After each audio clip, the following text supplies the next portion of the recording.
Everyone, this is Hemlata ma'am from Mother India Senior Secondary School. Students, today I will discuss with you a new chapter of the Hornbill book, and the chapter name is Discovering Tut, the Saga Continues by A.R. Williams. Students, आज मैं आप लोगों के साथ new chapter है जो आपकी hornbill book chapter number 3, तो उससे मैं आप लोगों के साथ डिस्कस करूँगी। बच्चे तो जो हमने नोट मेकिंग है वी हैव ऑलरेडी डिस्कस्ड, उसे हमने डिस्कस कर लिया हुआ है। तो उसके मैंने कुछ क्वेश्चंस जो है वो भी आपको दिए थे कि आपको नोट मेकिंग बनानी है। 2 मैंने पैसेजेस दिए थे आप लोगों को, तो वो आपको पैसेजेस जो हैं उनकी आपको नोट मेकिंग बनानी होगी। तो बच्चे आज हम जो न्यू चैप्टर है आपका तो उसे हम करेंगे। तो चैप्टर जो है उसे हम स्टार्ट करते हैं। तो इसके जो राइटर हैं वो है A.R. विलियम्स। तो ये जो स्टोरी है ये स्टोरी है जो ममीज़ होते हैं उनकी स्टोरी है। ये जो मम्मी होते ना कि उसमें इजिप्ट में जो रहते थे, इजिप्ट में उनको एक जो पिरामिड्स वहाँ पे बनाए गए हैं, तो उनमें जो ममीज़ दफनाए जाते थे उनको वरीड किया जाता था। तो ये उसकी स्टोरी है। तो अब हम इसको लाइन बाय लाइन पढ़ेंगे और हम इसको आगे डिस्कस करते हैं कि इसमें हमें क्या कहा गया है, क्या बताया गया है। तो फर्स्ट ऑफ ऑल कि इसमें कहा कि डिस्कवरिंग टट। तो टट जो है डिस्कवरिंग, आपको पता है किस चीज़ को डिस्कवर करना। तो टट जो है, टट वहाँ का जो किंग था उसका नाम है। टट जो है उसको कहा जाता है, इसका फुल नेम जो है वो और है, लेकिन इसको शॉर्ट में टट कहा जाता था। उसके बाद द सागा कंटिन्यूज़, मतलब उसकी जो स्टोरी है वो आगे कंटिन्यू कर रहे हैं। तो कहते हैं he was just a teenager when he died. कहते हैं वो टीनेजर थे, वो जस्ट टीनेजर थे जब उनकी डेथ होगी। जी किसके बारे में कहा जा रहा है?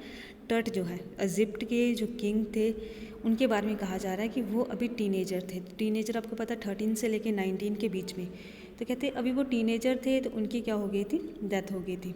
The last heirs of a powerful family that had ruled Egypt and its empire for the centuries, he was lead to the rest laden with gold and eventually forgotten।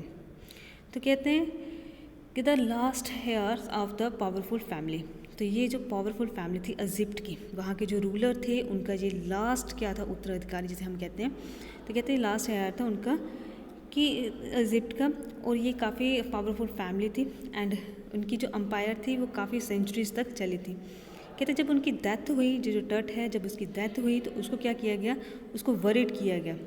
Worried उसको किस तरह से किया गया? He was lead to rest laden with gold and eventually forgotten, कि उसको जो gold है गोल्ड के साथ उसको लेडन किया गया, उसको मतलब पूरा कवर किया गया, गोल्ड के साथ उसको दफनाया गया था, वरीड किया गया था। कहते since the discovery of his Tom in 1922 the modern world has speculated about what happened to him, with murders being the most extreme possibility।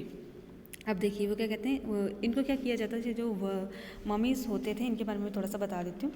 इनको क्या किया जाता था जब इनकी डेथ होती थी तो इनके जो लोग होते थे इन्हें ये बिलीव होता था कि ये बाद में भी ज़िंदा होंगे, ठीक है, ये फिर से मतलब ज़िंदा हो सकते हैं। तो उनको क्या किया जाता था? बहुत सारे गोल्ड के साथ, बहुत सारे जो मटेरियल होता है खाने पीने का, ठीक है, खाना वगैरह हो गया, बहुत सारी चीज़ें जो होती उसके साथ इसको दफनाया जाता था, ताकि उनको लगता था ये एक बार फिर से क्या होंगे, जब ज़िंदा होंगे तो इनको ये जो मटीरियल है ये इनको चाहिए होगा, इन्होंने ये जो मटीरियल है ये खाना होगा, मतलब चाहे पहनना होगा, इनकी नीड होगी ये जो मटीरियल है, उसके साथ इन लोगों को दफनाया जाता था। और जो पिरामिड होते थे वहाँ इनको दफनाया जाता था। तो कहते हैं कि since the discovery of his Tom, अब उसको जो टॉम जहाँ पे इसको दफनाया गया था in 1922 the modern world had speculated about what happen to him. तो कहते हैं इनकी क्या की गई? डिस्कवरी की गई। डिस्कवरी कब की गई? 1922। इनको जब दफनाया जाता था तो उसके बाद 1922 में इनकी डिस्कवरी की गई।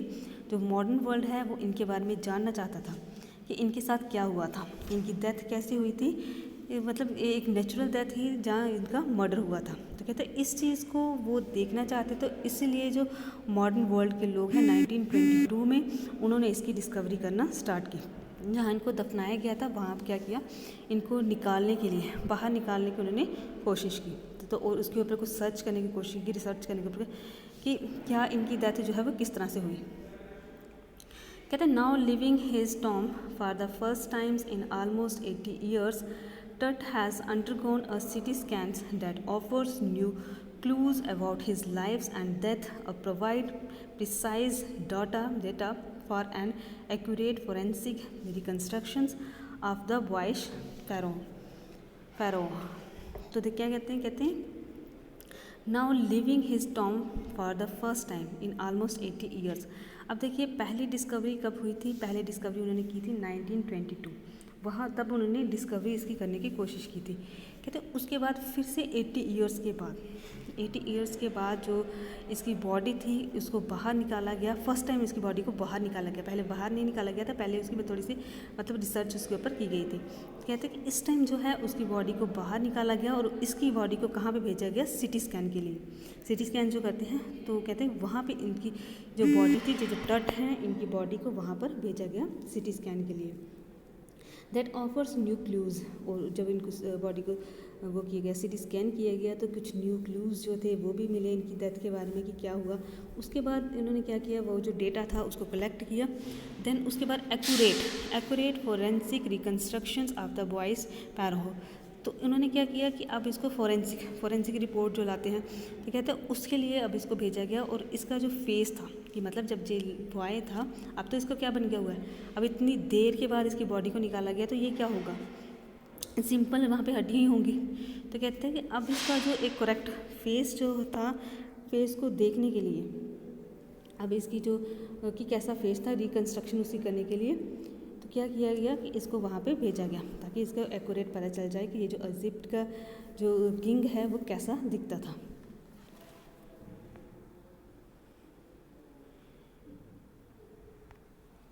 नेक्स्ट कहते हैं कि an angry wind stir up ghostly dust devils as King Tut was taken from his resting place in the ancient Egyptian cemetery known as the Valley of the Kings। कहता है N angry wind stir, अब ये angry wings जब इनकी उन्होंने क्या कहा कि an angry wind stir up ghostly dust devils as king Tut was taken from his resting place in the ancient Egyptian cemetery known as the Valley of the Kings।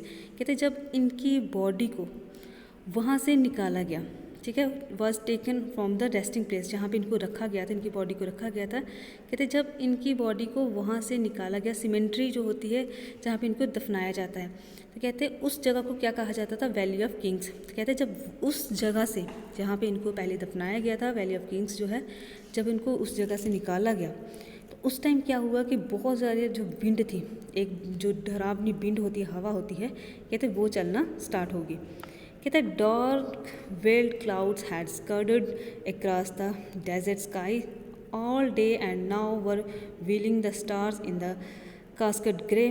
तो कहता है उस टाइम क्या हुआ, जब इनकी बॉडी को निकाला जा रहा था तो जो क्लाउड थे वो भी काफ़ी ज़्यादा डार्क हो गए। क्लाउड्स ने जितने भी वहाँ पे स्टार्स थे, स्टार्स को सारा कवर उसने कर लिया। तो ऐसे लग रहा था कि जैसे जो स्काई है वो किस तरह का है, ग्रे कलर का है, कोई ग्रे कलर की बास्केट जैसे होती है ना, कहते हैं इस तरह से स्काई लग रहा था और उसके बीच में क्या है, स्टार है। कहता है it was 6 PM on 5th January 2005। The world's most famous mummy, gilded head first into a CT scan brought here to prove the lingering medical mysteries of these little understood young rulers who died more than 3,300 years ago। अब देखिए इनकी death जो हुई थी, टट की death कब हुई थी, मैं आपको ये चीज़ क्लियर करती हूँ। उसकी जो डेथ हुई थी 3,300 ईयर्स पहले की डेथ हुई थी। उसके बाद इनको फर्स्ट टाइम जो है इसकी डिस्कवरी करने की कोशिश की गई, वो की गई थी 1922 में। फिर इनको उस टाइम बाहर नहीं निकाला गया था, सिंपल मतलब थोड़ा उनके बारे में जानने की कोशिश की थी। देन उसके बाद फर्स्ट टाइम इनकी जो बॉडी थी उसको बाहर निकाला गया, उस जगह से जो वैली ऑफ किंग्स है, जो सिमेंट्री है, वहाँ से इनको बाहर निकाला गया फर्स्ट टाइम। और जो उनको बाहर निकाला गया था वो कब निकाला गया था, 6 PM 5th January 2005 को, ठीक है, 2005 5 जनवरी थी उस दिन 2005, और टाइम क्या था 6 PM। तो 6 PM जो है उस टाइम इनकी बॉडी को बाहर निकाला गया। The world's most famous mummy glided head first into CT scan. और फर्स्ट टाइम क्या हुआ कि इनकी बॉडी को सीटी स्कैन के लिए भेजा गया। और क्या चीज़ प्रूव करने के लिए? प्रूव करने के लिए कि जो एक अनसॉल्व्ड मेडिकल हिस्ट्री है, मिस्टीरियस है, कि क्या इसकी बॉडी के साथ क्या हुआ, इनकी डेथ जो है वो किस तरह से हुई, वो सारी चीज़ें जानने के लिए क्या किया गया था, इनकी बॉडी को सीटी स्कैन करने के लिए भेजा गया था। कहते all afternoon the usual lines of the tourists from around the world had descended into the cramped rock-cut tomb some 26 feet underground to pay their respect। अब देखिए कहते हैं कि ऑल आफ्टरनून, जिस दिन मतलब इनकी बॉडी को सीटी स्कैन के लिए भेजा गया, कहता उसके बाद दोपहर का जो टाइम था तो वहाँ पे बहुत सारे टूरिस्ट जो थे वो आए हुए थे। टूरिस्ट इनको देखने के लिए कि ये जो बॉडी है इसको बाहर निकाला गया है, इसका सीटी स्कैन होगा, तो कहते हैं इसकी बॉडी को देखने के लिए बहुत सारे टूरिस्ट जो थे वो बाहर वहाँ पर आए। और वहाँ पे वो क्या हो गए, इकट्ठे हो गए। क्रैम्ड मतलब एक छोटे से एरिया में वो इकट्ठे हुए जहाँ पे इनकी बॉडी को रखा गया हुआ था। और वहाँ पर क्या किया गया कि सारे लोग जो थे वो इकट्ठे हो गए थे। तो कहते हैं कि रॉक्ड कट टम, उनका जो टम था वो कैसा था, जिसमें इसको वरिड किया गया था, रॉक्ड कट था वो, ठीक है, जैसे रॉक का बना हुआ है इस तरह से एक पीस ऐसे बना हुआ था। कहते हैं वो कितना डीप था, 26 फीट अंडरग्राउंड टू पे देयर रिस्पेक्ट। और इनकी बॉडी को जो रखा गया था 26 फीट अंडरग्राउंड रखा गया था, ताकि जो टूरिस्ट आ रहे हैं इनकी बॉडी को वो देखें और मतलब रिस्पेक्ट दें। They gazed at the mural on the walls of the burial chambers and peered at the Turt's gilded face, the most striking features of his mummy-shaped out coffin's lid। कहते थे gauge होता है देखना, घूरना किसी चीज़ को। तो कहते हैं वो जो टूरिस्ट आए हुए थे वो क्या कर रहे थे, मोरल्स होते हैं वॉल पेंटिंग्स, वहाँ पे जो पेंटिंग्स लगाई हुई थी। कहते हैं वो जो टूरिस्ट आए थे वो उन पेंटिंग्स को देख रहे थे, क्योंकि इसकी जहाँ पे रखा गया था वहाँ पे पेंटिंग्स भी लगाई गई थी। कहते हैं उन पेंटिंग्स को देख रहे थे। walls of the worried chambers and peered at the Turt's glided face। पर टर्ट ग्लाइडेड फेस जो है किस, उसका फेस जो है वो किस चीज़ का बनाया हुआ था, गोल्ड का बनाया हुआ था। फेस जो है टर्ट का फेस गोल्ड का बनाया हुआ था। The most striking features of his mummy shaped outers coffin lid. और ये जो फेस बनाया हुआ था, गोल्ड का फेस बनाया हुआ था, वो किस चीज़ के ऊपर बनाया हुआ था, कॉफिन। कॉफिन आप समझते हो जिसके बीच में बॉडी को रखा जाता है, उसका जो लिड था, उसका जो ढक्कन था, उसके ऊपर ये जो इसका फेस है, टर्ट का फेस जो है वो बनाया हुआ था। और वो किस चीज़ का बनाया हुआ था, गोल्ड का बनाया हुआ, कि मतलब ये जो कॉफिन है ये किसका है, टर्ट का है। कहते some visitors read from the guide books in a whisper. कहते वहाँ पे जो विजिटर्स आए हुए थे, जो टूरिस्ट आए हुए थे, उनको गाइड बुक भी दी तो दी जाती है। कहते कुछ विजिटर जो थे वो गाइड बुक जो है उसको पढ़ रहे थे और थोड़ी थोड़ी विजिटिंग कर रहे थे। कहते हैं अदर्स स्टूड साइलेंटली। और कुछ विजिटर जो आए हुए थे वो वहाँ पे साइलेंटली खड़े थे। Perhaps pondering Tut untimely death in his late teens, are wondering with a shivers if the Pharaoh's curse, death or misfortunes falling upon those who disturb him was really true। तो कहते हैं कि कुछ जो थे, कुछ वहाँ पे गाइड बुक जो थे उसको पढ़ रहे थे और विस्परिंग कर रहे थे स्लोली। तो कुछ जो थे, कुछ वहाँ पे बिल्कुल साइलेंटली वहाँ पे खड़े थे। तो शायद वो ऐसे सोच रहे थे कि ये जो यहाँ पे बॉडी को निकाला गया है, जो मतलब तो अगर हम इसको डिस्टर्ब करेंगे, अगर हम, इनके लिए कहा जाता था कि वहाँ पर बिल्कुल भी शोर नहीं होना चाहिए था। तो कहते हैं कि कुछ सोच रहे थे कि अगर हम बिल्कुल शोर करेंगे तो ये कहीं हमें कर्ज जो है, जो एक मतलब देते हैं श्राप जो जितने हैं, तो ये हमें ना दे दे। क्या ये चीज़ें ट्रू होती हैं कि जैसे कहा जाता है कि इनकी बॉडी के पास, इनके पास बिल्कुल भी शोर नहीं होना चाहिए, साइलेंटली खड़े होने चाहिए, नहीं तो ये क्या कर देते हैं, श्राप कर देते हैं। तो मतलब ये उन चीज़ों को सोच रहे थे कि क्या ये चीज़ें सही हैं।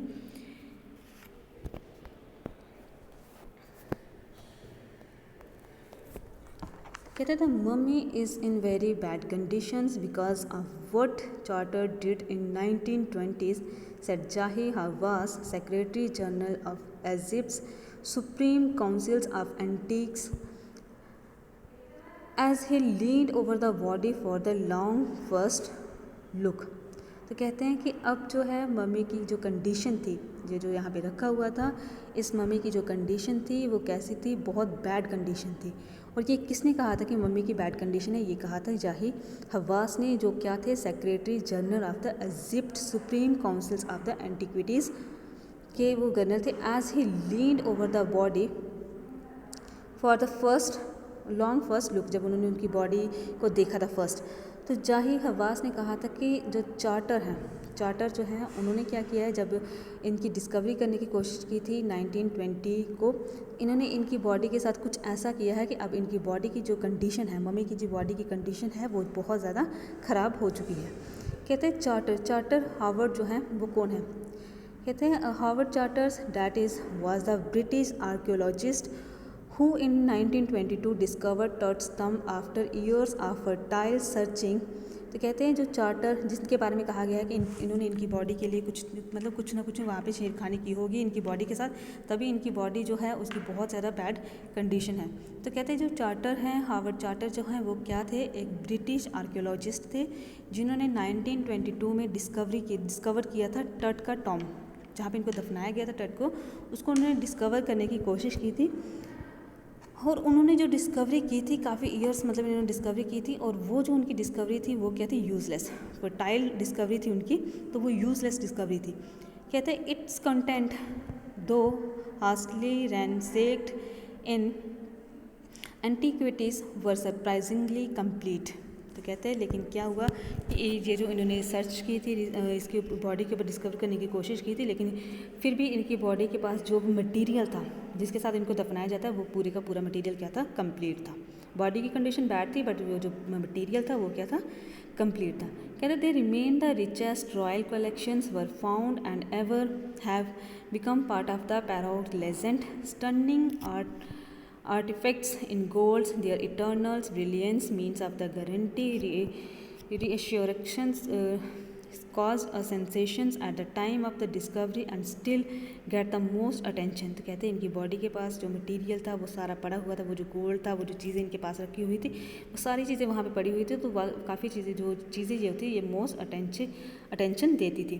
कहते हैं what Tut was also worried with the everyday things he would want in the afterlife, board games, the bronze razors, lines under garments, cases of foods and wines। तो कहते हैं इनकी जो बॉडी के साथ और भी बहुत सारी चीज़ें थी, गोल्ड भी तो था इसके साथ, प्लस इसके साथ और भी बहुत सारी चीज़ें जो थी उनको भी वरीड किया गया था। और वो चीज़ें कैसी थी? जो एवरीडे यूज़ होती हैं, जिनकी नीड होती है हमें डेली, तो वो जो चीज़ें थी वो चीज़ें इनकी बॉडी के साथ जो है उसको भी वरीड किया गया था। वो कौन कौन सी चीज़ें थी? जैसे बोर्ड गेम्स हो गई, ब्रॉन्ज रेजर हो गया, लाइन एंड अंडर गारमेंट्स थे, फूड थी, वाइन्स थे, तो ये सारी चीज़ें भी इनके साथ वरीड की गई थी। तो बेटा आज हम यहाँ तक ही करेंगे, तो कल के लेक्चर में हम आगे इसको कंटिन्यू करेंगे।